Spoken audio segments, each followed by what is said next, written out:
Star Tamil செய்திகள். முதலில் தலைப்புச் செய்திகள்.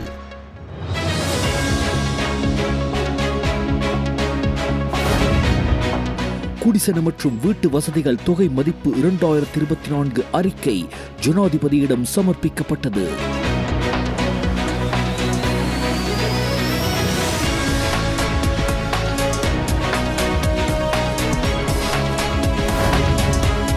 மத்திய வங்கியின் 2024 வருடாந்த பொருளாதார மீளாய்வு அறிக்கை ஜனாதிபதியிடம் கையளிப்பு.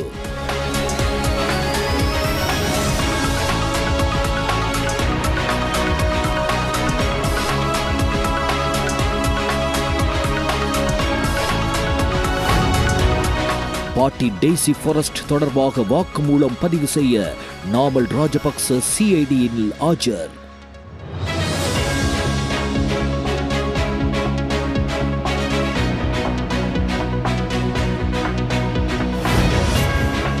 டொனால்ட் ட்ரம்ப் ஜனாதிபதியினது அரசாங்கம் நமது நாட்டின் ஏற்றுமதிகள் மீது 44% பரஸ்பர வரி விதித்துள்ளமையானது ஆபத்தான நிலைமைகளை தோற்றுவிக்கும், எதிர்க்கட்சித் தலைவர் சஜித் பிரேமதாச தெரிவிப்பு.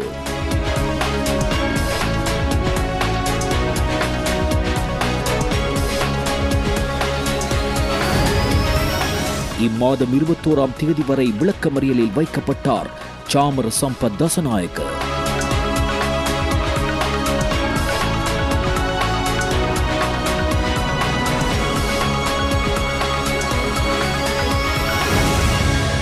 முன்னாள் ஜனாதிபதி மைத்ரிபால சிறிசேன சிஐடியில் ஆஜர்.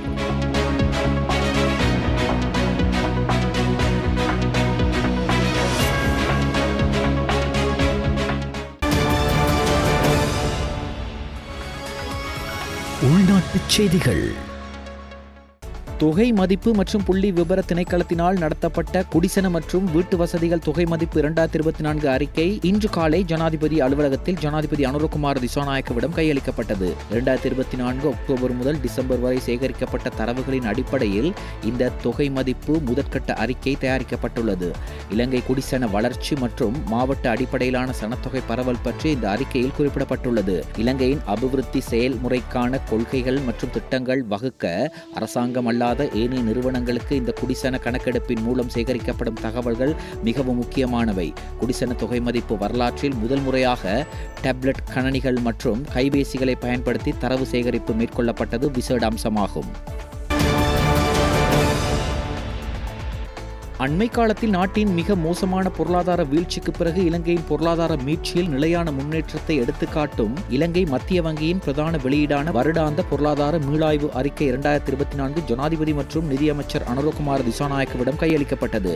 மத்திய வங்கி ஆளுநர் கலாநிதி பி நந்தலால் வீரசிங்க இன்று ஜனாதிபதி அலுவலகத்தில் ஜனாதிபதியிடம் அறிக்கையை உத்தியோகபூர்வமாக கையளித்தார். பேரண்ட பொருளாதார மேம்பாடுகள், நிதி கட்டமைப்பு ரீதியான நிபந்தனைகள், மத்திய வங்கி கொள்கை மீளாய்வு மற்றும் பேரண்ட பொருளாதார தொலைநோக்கு ஆகிய முக்கிய 4 அத்தியாயங்கள் 2024 வருடாந்த பொருளாதார மீளாய்வு அறிக்கை கொண்டுள்ளது. இந்த மீளாய்வின்படி 2 ஆண்டுகளுக்கு முன்பு ஏற்பட்ட கடுமையான பொருளாதார நெருக்கடிக்கு பிறகு 2024ஆம் ஆண்டில் குறிப்பிடத்தக்க மீட்சிக்கான அறிகுறிகளை காட்டியுள்ள இலங்கை பொருளாதாரம் சவால்களுக்கு மத்தியிலும் கடன் நெருக்கடியில் சிக்கியுள்ள ஏனைய பல நாடுகளை விட வேகமாக மீட்சிக்கான பாதையில் பிரவேசித்துள்ளது. இந்த அறிக்கையில் குறிப்பிடப்பட்டுள்ள முக்கிய சாதகமான குறிகாட்டிகளில் பொருளாதார நடவடிக்கைகளை மேம்படுத்தல், வாங்கும் சக்தியை ஓரளவு அல்லது முழுமையாக மீட்டெடுத்தல் மற்றும் நிச்சயமற்ற தன்மையை குறைத்தல் ஆகியனவை அடங்கும்.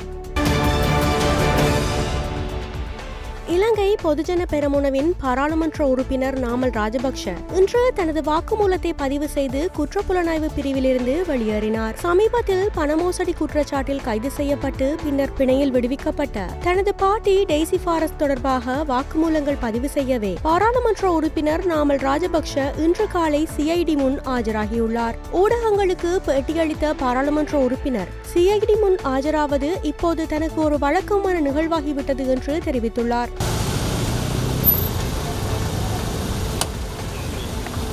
good morning. මේ මොකෝ දැන් ඔබතුමාද CID පැත්තේ? එන්න කිව්වා අපි ආව බල්ලයන්. මොකක් සම්බන්ධවද? දේශීය ආච්චි සම්බන්ධයෙන් අහන්න කියලා තමයි කිව්වේ. ඉතින් ඇවිල්ලා අහන දෙයට උත්තර දීලා. දැන් මීට කලිනුත් ආව නේද? මේ ඉතින් ගෙදර වගේ තමයි නිතර වෙන යන තැන. මොකද ආණ්ඩුවට වෙන වැඩක් කරන්න බැරුණාම අපු මෙතෙන්ට එක්කන් එනවා අපි එනවා. ඇවිල්ලා අහනේවට උත්තර දීලා අපි යනවා. ඒක හදිසියවක් අතට යන්න උනොත් කොහොමද මැතිවරණයට බාධාවක් වෙනවද? නෑ කිසිම බාධාවක් නෑ. මම රාජපක්ෂව රිමාන්ඩ් කරා කියලා ඒ ප්‍රශ්නේ විසඳන්නේ නෑ. ඒකෙන් CID එකට බයක් නැහැ. CID එකට එන වාරයක් ගානේ ජනාධිපතිතුමාට අපු මතක් කරනවා. යෝසිතගේ වාහනේ සම්බන්ධව මොකක්ද කතාවක් යනවා? ඉතින් මම හිතන්නේ කෝප් එකේ සභාපතිවරයාට ඔහු ඒ අදාළ ඒ අදාළ മന്ത്രിවරයාට කවුරු හරි හොඳ ලණුවක් දීලා. ඒ ලණුව කාලා කෝප් එකේ ඇතුලේ නිලධාරියෙක් හැප්පෙනවා. ඉතින් අන්තිමට විහිළුවට ලක් වෙන්නේ යෝසිත රාජපක්ෂවත් අපුවත් නෙවෙයි කෝප් එක. මෝදි මහත්තයා අංකනාවේ මේ ගිවිසුම මතක් ගහලා තියෙනවා. ඉස්සෙල්ලාම ගිවිසුම මොනවද කියලා අපි බලන්න ඕනේ. සාමාන්‍යයෙන් පාර්ලිමේන්තුව දැනුවත් කරන්න ඕනේ.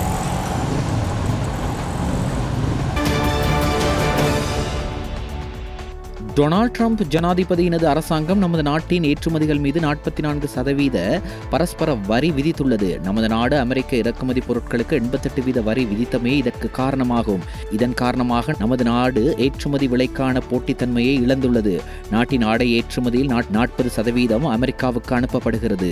இது ஆபத்தான நிலைமைகளை தோற்றுவிக்கும் என்பதால் சில மாதங்களுக்கு முன்பே இது குறித்து அரசாங்கத்திற்கு எடுத்துரைத்தோம் என எதிர்க்கட்சித் தலைவர் சஜித் பிரேமதாச தெரிவித்தார். புத்தளம் நாத்தாண்டிய பிரதேச நேற்று இடம்பெற்ற மக்கள் சந்திப்பில் கலந்து கொண்டு உரையாற்றும் போதே எதிர்க்கட்சித் தலைவர் சஜித் பிரேமதாஸ் இவ்வாறு தெரிவித்தார். டொனால்ட் ட்ரம்ப் ஜனாதிபதி மகத்தான மக்கள் ஆணையை பெற்று ஆட்சிக்கு வந்த பிறகு அமெரிக்காவிற்கு வரும் பொருட்களுக்கு வரி விதிக்கப் போவதாக அறிவித்த சந்தர்ப்பத்தில் நான் பாராளுமன்றத்தில் இது தொடர்பில் சுட்டிக்காட்டி முன்னாய்த்த நடவடிக்கைகளை எடுக்குமாறு தெரிவித்தேன். அதனை அரசாங்கம் பொருட்படுத்தவில்லை என எதிர்க்கட்சித் தலைவர் தெரிவித்தார். கைது செய்யப்பட்டு விளக்கமறியலில் வைக்கப்பட்ட நாடாளுமன்ற உறுப்பினர் சாமர சம்பத் தசநாயக்கவிற்கு விளக்கமறியல் நீடிக்கப்பட்டுள்ளது. இதன்படி அவரை இந்த மாதம் 21ஆம் திகதி வரை விளக்கமறியலில் வைக்க பதுளை நீதவான் நீதிமன்றம் உத்தரவு பிறப்பித்துள்ளது. கைது செய்யப்பட்டு விளக்கமறியலில் வைக்கப்பட்ட நாடாளுமன்ற உறுப்பினர் சாமர சம்பத் தசநாயக்க இன்று காலை பதுளை நீதவான் நீதிமன்றத்திற்கு அழைத்து வரப்பட்டிருந்தார். இந்நிலையிலேயே இவ்வாறு விளக்கமறியல் நீடிக்கப்பட்டுள்ளது.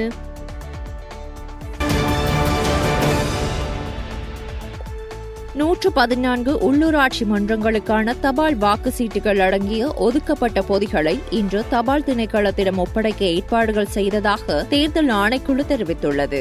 நீதிமன்ற நடைமுறைக்கு பிறகு ஏனைய உள்ளூராட்சி மன்றங்களுக்கான தபால் வாக்கு சீட்டுகளை விநியோகிக்க தேவையான நடவடிக்கைகள் எடுக்கப்படும் என தேர்தல்கள் ஆணைக்குழுவின் தலைவர் RML ரத்நாயக்க தெரிவித்தார். இதேவேளை உள்ளூராட்சி மன்ற தேர்தல் தொடர்பான பதிவு செய்யப்பட்ட தபால் வாக்கு சீட்டுகள் அடங்கிய பொதிகளை பெறுவதற்கான அனைத்து ஏற்பாடுகளும் தற்போது தயார் நிலையில் இருப்பதாக தபால் மா அதிபர் ருவன் சத்குமார குறிப்பிட்டார். தொடர்புடைய தபால் சீட்டு விநியோக நடவடிக்கைகள் இன்று அல்லது நாளை ஆரம்பமாகும் என தெரிவித்தார். இதற்கிடையில் அனைத்து உள்ளூராட்சி மன்றங்களுக்கான தபால் வாக்கு சீட்டுகள் அச்சிடும் பணிகள் நிறைவடைந்துள்ளதாக அரசாங்க அச்சக திணைக்களம் தெரிவித்துள்ளது. அதற்கமைய குறித்த தபால் வாக்கு சீட்டுகள் தேர்தல் ஆணைக்குழுவிடம் ஒப்படைக்கப்பட்டுள்ளதாக அரசு அச்சக அதிகாரி பிரதீப் புஷ்பகுமார் தெரிவித்தார். அத்தோடு அரசு சொத்துக்களை துஷ்பிரயோகம் செய்வது தொடர்பாக தேர்தல் ஆணைக்குழு பிறப்பித்த உத்தரவுகளை அமல்படுத்துவது குறித்து பொது அதிகாரிகளுக்கு தெளிவுபடுத்தும் நிகழ்ச்சி திட்டம் அடுத்த வாரம் நடத்தப்படும் என்று தேர்தல் ஆணைக்குழு தெரிவித்துள்ளது. ஆணைக்குழுவின் தலைவர் RML ரத்நாயக்க இது தொடர்பாக அனைத்து அரசு நிறுவனங்களின் தலைவர்களுக்கு அறிவிக்கப்பட வேண்டும் என்று தெரிவித்தார். சம்பந்தப்பட்ட அரசு அதிகாரிகள் அடுத்த வாரம் தேர்தல் ஆணைக்குழுவுக்கு விழிப்புணர்வு திட்டத்திற்காக அழைக்கப்பட்டுள்ளதாக அவர் மேலும் தெரிவித்தார். இதேவேளை உள்ளூராட்சி தேர்தலுடன் தொடர்புடைய முறைப்பாடுகளின் எண்ணிக்கையை தேர்தல் ஆணைக்குழு வெளியிட்டுள்ளது. அதன் அடிப்படையில் 20ஆம் திகதியிலிருந்து 5ஆம் திகதி வரை 712 முறைப்பாடுகள் கிடைக்கப்பெற்றுள்ளதாக தேர்தல்கள் ஆணைக்குழு தெரிவித்துள்ளது. இதுவரை 102 முறைப்பாடுகள் பதிவாகியுள்ள நிலையில் இதுவரை தேர்தல் குறித்த ஒரு வன்முறை சம்பவமும் பதிவாகியுள்ளதாக தேர்தல் ஆணைக்குழு தெரிவித்துள்ளது. தேர்தல் சட்டத்தை மீறியமை தொடர்பான முறைப்பாடுகளே இதுவரை அதிகமாக கிடைக்கப்பெற்றுள்ளது. அதன் அடிப்படையில் இதுவரையான முறைப்பாடுகளில் 4552 முறைப்பாடுகளுக்கான தீர்வுகள் கண்டறியப்பட்ட நிலையில் 160 முறைப்பாடுகள் குறித்து நடவடிக்கை எடுக்கப்பட்டு வருகின்றது. கட்டுநாயக்க விமான நிலைய போலீஸ் போதைப்பொருள் தடுப்பு பிரிவின் அதிகாரிகளால் 6,57,60,000 ரூபாய் மதிப்புள்ள ஹொக்கேன் போதைப்பொருளை கொண்டு சென்ற இந்திய பெண் ஒருவர் கைது செய்யப்பட்டுள்ளார். குறித்த பெண் சந்தேக நபர் இந்தியாவின் மிசோரமை சேர்ந்த 29 வயதுடைய சமையல்காரர் என்று கூறப்படுகிறது. கடவுச்சீட்டினை கொண்டு நடத்தப்பட்ட முதற்கட்ட விசாரணையில் அவர் இதற்கு முன்பு 3 முறை இலங்கைக்கு வருகை தந்திருப்பதும் தெரியவந்துள்ளது. அவர் இந்தியாவின் சென்னையில் இருந்து அதிகாலையில் கட்டுநாயக்க விமான நிலையத்திற்கு வருகை தந்துள்ளார். போலீஸ் போதைப்பொருள் ஒழிப்பு பிரிவின் அதிகாரிகளுக்கு கிடைத்த புலனாய்வு தகவலின் அடிப்படையில் இந்த கைது நடவடிக்கை மேற்கொள்ளப்பட்டதோடு அவர் கொண்டு வந்த பயணப்பைக்குள் பொலித்தீன் பைகளில் சுற்றப்பட்டு 1 கிலோகிராம் 644 கிராம் கொக்கைன் மறைத்து வைக்கப்பட்டிருந்ததாக கூறப்படுகின்றது. கைது செய்யப்பட்ட சந்தேக நபர் அளித்த தகவலின் அடிப்படையில் போதைப்பொருள் கையிருப்பை பெறுவதற்கு தயாராக இருந்த இந்த நாட்டு உரிமையாளர் கொழும்பின் கொள்ளுப்பட்டி பகுதியில் உள்ள ஒரு ஹோட்டலுக்கு அருகில் வைத்து போலீஸ் போதைப்பொருள் தடுப்பு பிரிவின் அதிகாரிகளால் கைது செய்யப்பட்டார்.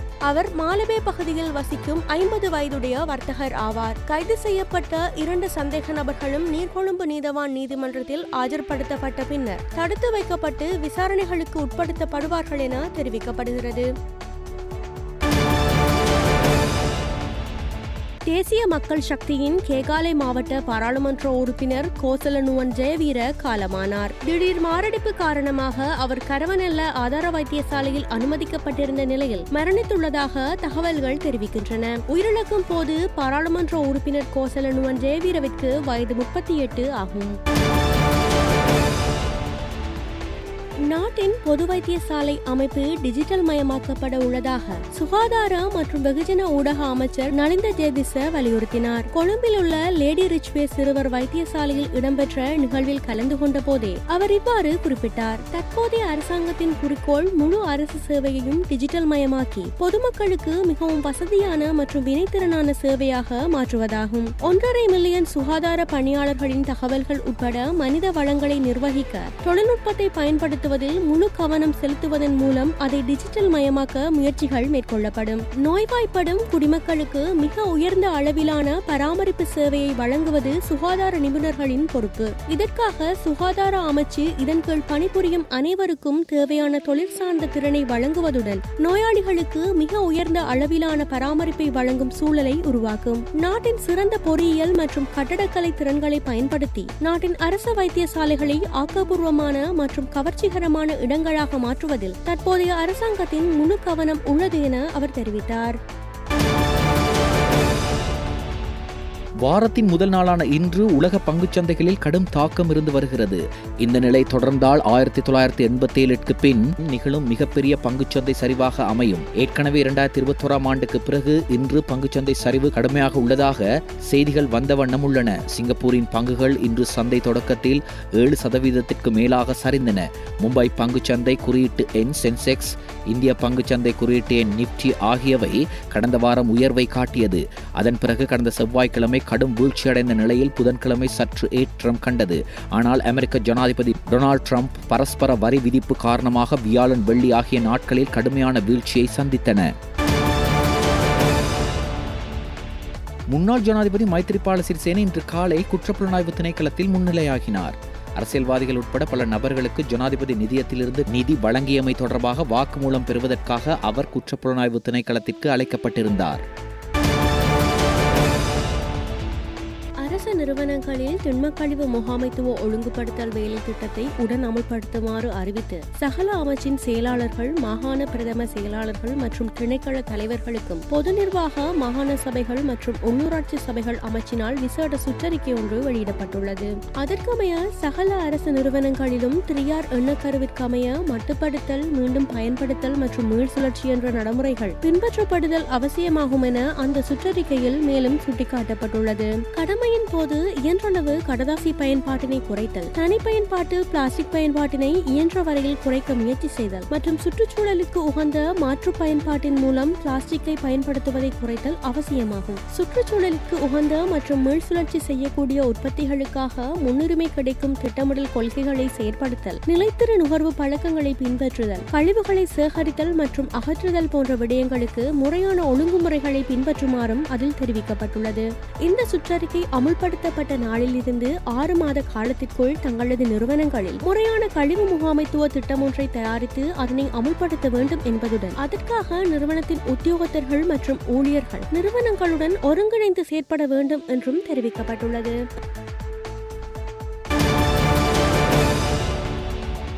தேசிய போலீஸ் ஆணையத்திடம் பரிந்துரைகளை சமர்ப்பிப்பதற்காக பதில் போலீஸ் மா அதிபர் பொது பாதுகாப்பு மற்றும் நாடாளுமன்ற விவகார அமைச்சிற்கு பரிந்துரைகளை அனுப்பியுள்ளார். கடந்த 1ஆம் திகதி இரவு நாவல பகுதியில் உள்ள ஒரு வீட்டிற்குள் நுழைந்த இளைஞன் ஒருவரை போலீசார் கைது செய்த பின்னர் வைத்தியசாலையில் அனுமதிக்கப்பட்டதன் பின்னர் உயிரிழந்துள்ளமையானது தற்போது பேசுபொருளாகியுள்ளது. இந்த சம்பவம் தொடர்பான விசாரணைகள் தற்போது குற்றப்புலனாய்வு திணைக்களத்திற்கு அனுப்பப்பட்டுள்ளன.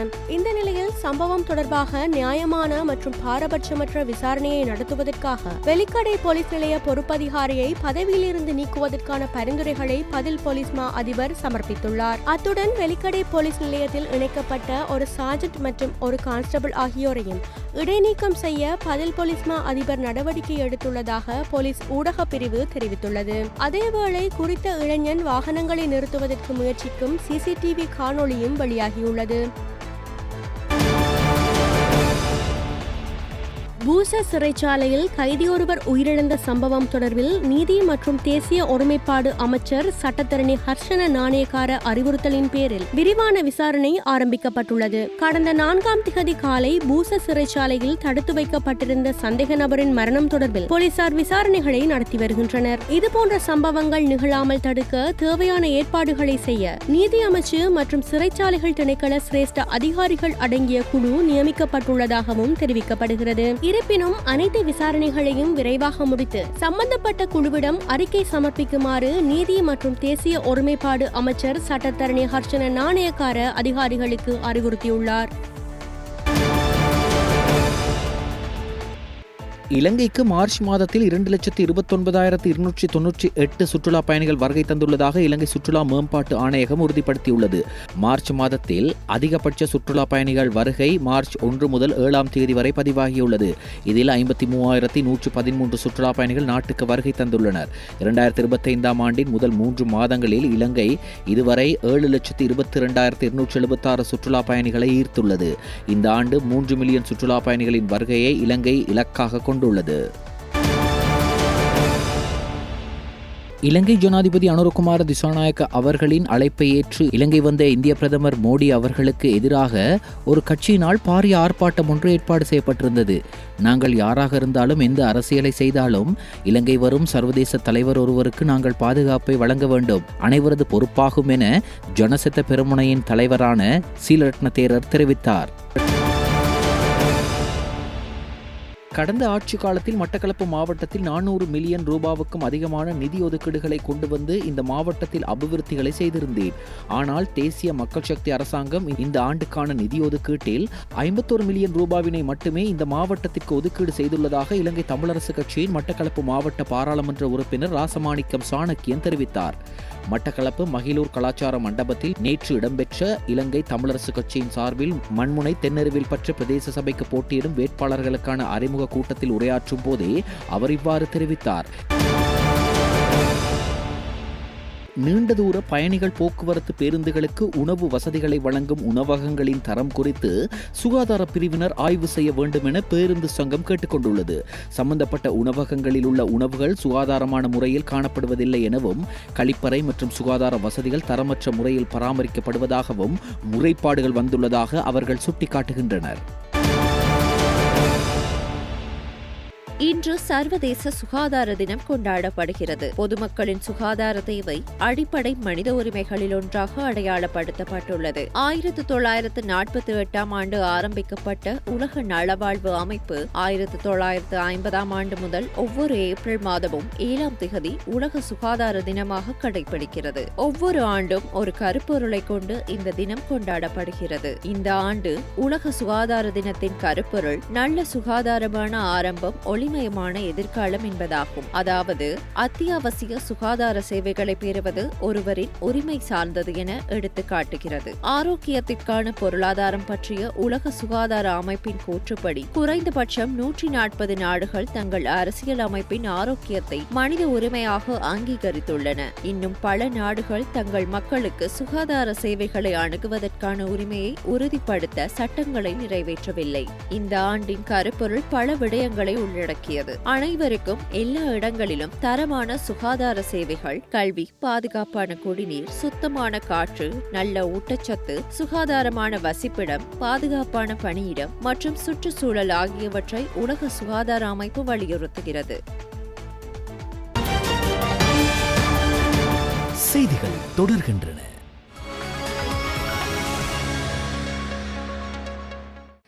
தென்கொரியாவில் ஜனாதிபதி தேர்தலுக்கான திகதி நிர்ணயிக்கப்பட்டுள்ளது. அமைச்சரவை கூட்டத்தை தொடர்ந்து ஜனாதிபதி தேர்தலுக்கான திகதி நிர்ணயிக்கப்பட்டுள்ளதாக வெளிநாட்டு ஊடகங்கள் செய்தி வெளியிட்டுள்ளன. அதன்படி தென்கொரியாவில் ஜனாதிபதி தேர்தல் ஜூன் 3ஆம் திகதி நடைபெறவுள்ளதாக கூறப்படுகிறது. கடந்த ஆண்டு டிசம்பர் 14ஆம் திகதி தென்கொரியாவின் அதிபர் யுன் சுக் யோல் அந்நாட்டு பாராளுமன்றத்தால் பதவி நீக்கம் செய்யப்பட்டிருந்தார். இதேவேளை தென்கொரியாவில் அடுத்த நிதியாண்டுக்கான வரவு செலவு சட்டமூலம் தொடர்பாக ஆளும் மக்கள் சக்தி கட்சிக்கும் எதிர்க்கட்சிகளுக்கும் இடையே கருத்து வேறுபாடு ஏற்பட்டிருந்ததுடன் இதனை அடுத்து அந்நாட்டின் ஜனாதிபதியாக இருந்த யுன் சுக் யோல் 63 அவசர நிலை ராணுவ சட்டத்தை அமல்படுத்தினார். இதற்கு எதிர்க்கட்சிகளும் ஆளும் கட்சியில் சில உறுப்பினர்களும் எதிர்ப்பு தெரிவித்திருந்தனர். இதனால் சில மணி நேரங்களில் அவசர நிலை அறிவிப்பை யுன் சுக் யோல் திரும்ப பெற்றதுடன் ராணுவ சட்டத்தை பிரகடனம் செய்த யுன் சுக் யோலை பதவி நீக்க வலியுறுத்தி அந்நாட்டு பாராளுமன்றத்தில் தாக்கல் செய்யப்பட்ட தீர்மானம் வெற்றி பெற்றிருந்தமையும் குறிப்பிடத்தக்கது.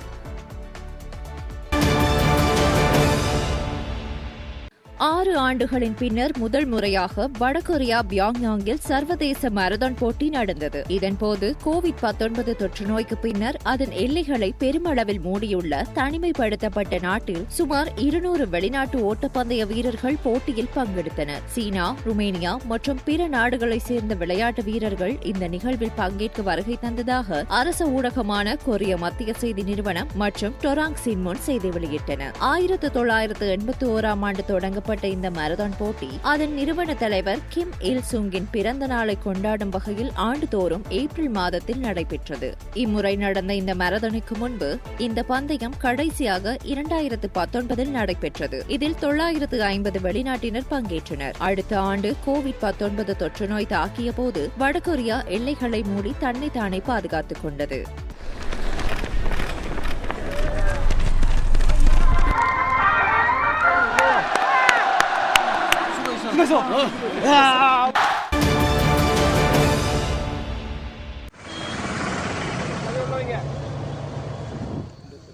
தமிழ்நாடு ராமேஸ்வரத்தில் கடலின் நடுவே கட்டப்பட்டுள்ள இந்தியாவின் முதல் செங்குத்து தூக்கு பாலமான புதிய பாம்பட் பாலம் இந்திய பிரதமர் நரேந்திர மோடியால் திறந்து வைக்கப்பட்டது. இந்திய மதிப்பில் சுமார் 700 கோடி ரூபாய் செலவில் இந்த பாலம் அமைக்கப்பட்டுள்ளது. கடல் மேல் கட்டப்பட்டுள்ள இந்த பாலத்தின் 72.5 மீட்டர் நீளமான பகுதியை தூக்கி அதன் கீழ் கப்பல்கள் செல்லும் வகையில் வடிவமைக்கப்பட்டுள்ளது. இந்த பகுதி 17 மீட்டர் உயரத்திற்கு தூக்கப்படும் வகையில் கட்டப்பட்டுள்ளது. இதேவேளை ராமேஸ்வரம் தாம்பரம் தொடருந்து போக்குவரத்தையும் பிரதமர் நரேந்திர மோடி கொடியசைத்து தொடக்கி வைத்தார். புதிய தொடருந்து பாலத்தை கப்பல்கள், ஆழ்கடல், கடற்றொழில் படகுகள் கடந்து செல்ல பாலம் நடுவில் 240 அடி 570 தொன்னில் வடிவமைத்த செங்குத்து தூக்கு பாலம் பொருத்தப்பட்டுள்ளது. இதனை ஹைட்ராலிக் இயந்திரத்தில் பொருத்தியுள்ளதால் ஒருமுறை திறக்க 5 நிமிடம் 30 வினாடிகள் ஆகும். இதனை 17 மீட்டர் உயரம் வரை திறந்து வைத்திருக்க முடியும் என்பதால் கனரக சரக்கு கப்பல்கள், கடற்படை கப்பல்கள் எவ்வித சிரமமின்றி கடந்து செல்லலாம் என தெரிவிக்கப்பட்டுள்ளது.